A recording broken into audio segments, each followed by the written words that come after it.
nakakatuwa po dahil hanggang sa ngayon, meron pa. Nakita na daw po nila yung mga pagbabago, nag-start daw po sila. Hindi pa po ganyan yung bahay ni na Sister Carmen. Tapos unti-unti po, sabi nga po, hindi daw po talaga pinababayaan ng Lord.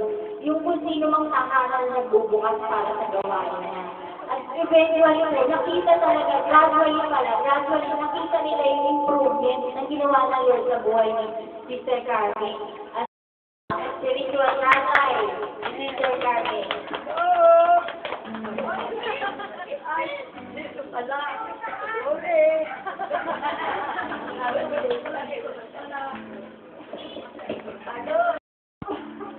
Dahil sa totoo po, tama yung sinabi ni Del Malo, na hinasasama po ang lugar na ito pong pinagbasaluan natin, ito po yung bahay nila.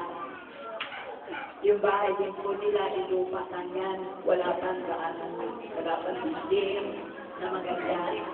At doon pa tahanan ito, bagamat ang kanyang ama ay medyo lado po ng araw. Ito po yun, hindi po ako nagbibiro. Pero talagang sinigap namin na makapagbukas at hindi naman po kami binigo ng Panginoon. Dahil alam naman na pinabubuksan ng Panginoon sa buhay ko. Kapag mayroon humingi po sila sa akin ng suporta, sinusuportahan ko po. Ng District 2, yan po mga tinatawag natin ngayon.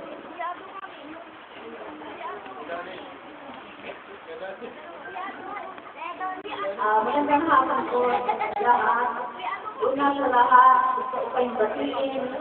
Happy anniversary sa pangunan ni Sir Malo. At nawa, marami pang darating na ilan sa lugar ito. Ako po ay nagagalak sa Panginoon sapagkat